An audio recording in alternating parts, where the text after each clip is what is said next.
अचानक बाब नंबर 27। वो आंखें खोले उसे खूब घूर रहा था। बिना लाफिज कहे उर्वा ने फ़ोन रखा। खरामा खरामा कदम बढ़ाते ही वो उसकी जानिब आ रहा था।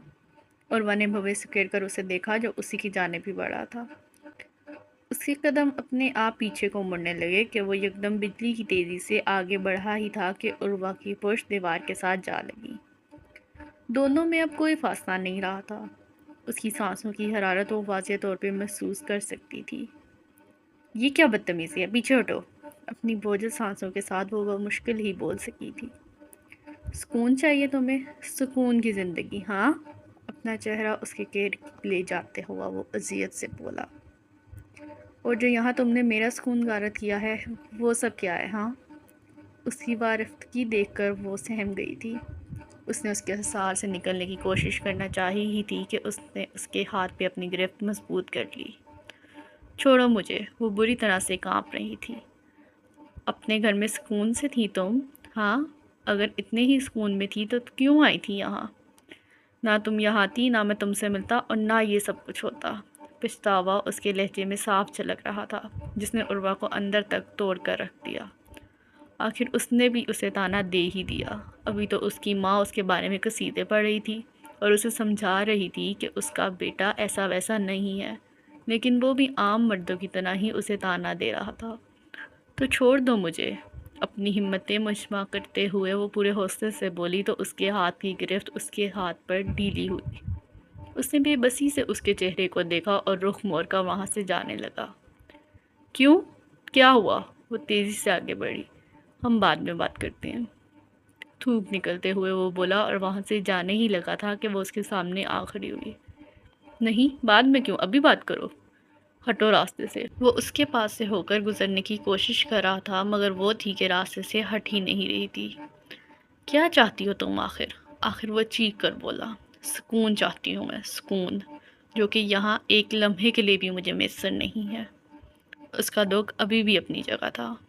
तुम्हारी वजह से बेसुकून होकर तो मैं रह गया हूँ, और तुम कह रही हो। इससे पहले वो मज़ीद बोलता उसने उसकी बात काटी। तो कह रही हूँ ना कि छोड़ दो मुझे। लब भींच कर वो बोली तो उसने कदरे नागवारी से उसे देखा। ये इतना आसान है? लहजे में नरमी आई थी। हाँ, तुम 24 के लोगों के लिए क्या मसला है भला? मुझे छोड़ भी दोगे तो क्या फ़र्क पड़ेगा?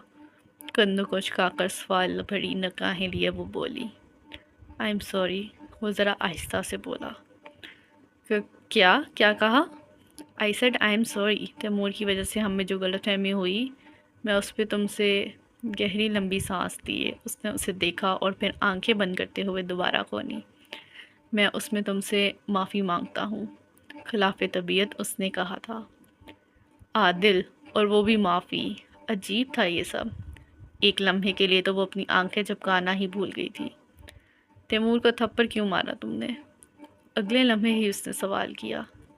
झूठ बोला उसने। झूठ? उसके मुताबिक तो वो अदाकारी कर रहा था। एक ही बात है। तंग आकर वो बोला। तो खुद को झूठा क्यों नहीं कहते? जो मायने अंदाज में वो बोली तो उसने गज़ब आलूद निगाहें लिए उसे देखा। अदाकारी करना मेरा पैशन है। हाँ, तो उसका भी तो पैशन है, उसने भी तो वही की, लेकिन तुमने उसे थप्पड़ क्यों मारा? उसका सवाल अभी भी वही था। क्योंकि उसने आदिल खान की बीवी को अपनी इस अदाकारी में इस्तेमाल किया है। हम दोनों में गलत फहमी को परवान चढ़ाने की कोशिश की है। आखिर बेज़ब्त होकर वो बोल उठा। वो जितनी संजीदगी से बोल रहा था, देखकर उर्वा की हंसी छूट गई। वो बेसाख्ता हंस पड़ी। तो बीवी मानते हो तुम मुझे? एक बार फिर से कहका लगाकर वो हंसी तो उसने भवें से गौर कर उसे देखा। तो बीवी पे ज़रा सा भी यकीन नहीं तुम्हें? तैमूर ने जो कुछ कहा तुमने मान लिया, और जो कुछ मैं कहती रही तुमने वो सुना तक नहीं। जख्मी मुस्कुराहट लिए उसने शिकवा लहजे में कहा। उसकी आंखों में छुपी शिकायत उसके सामने उसे छोटा कर गई थी। कह तो रहा हूँ आई एम सॉरी। उसने नज़र भर कर उसे देखा। उसके चेहरे पे वाकई परेशानी के साथ साथ शर्मिंदगी के आसार भी नुमाया थे। एक शर्त पे, कुछ सोचते हुए वो बोली। तैमूर को माफ़ कर सकते हो? जवाबन उसने नासमझी वाले अंदाज में उसे देखा। सिंपल सी बात है, तैमूर आ रहा है यहाँ तुमसे माफ़ी मांगने। उसे माफ़ कर दोगे तो समझो तुम्हें उर्वा की माफ़ी भी मिल गई। उसने हड़बड़ा कर उसे देखा जो अपनी माफ़ी को उसकी माफ़ी से मंसूब कर रही थी। وہ سمجھ نہیں پا رہا تھا کہ آخر عروہ تیمور کے لیے یہ سب کیوں کہہ رہی ہے۔ شک پیشانی پہ صاف چھلکنے لگا تھا، جسے عروہ اچھے سے بھانپ چکی تھی۔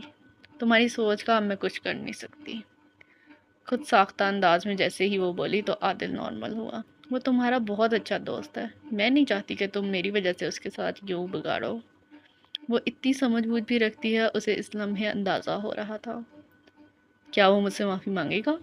اسے حیرانی تھی کہ تیمور اس سے معافی مانگے گا، کیونکہ آج تک دونوں کے مابین بہت سی لڑائیاں ہوئیں، لیکن معافی تلافی والی بات آج تک نہیں ہوئی تھی۔ دونوں بنا معذرت کیے ہی ایک دوسرے کے لیے دل صاف کر لیتے تھے۔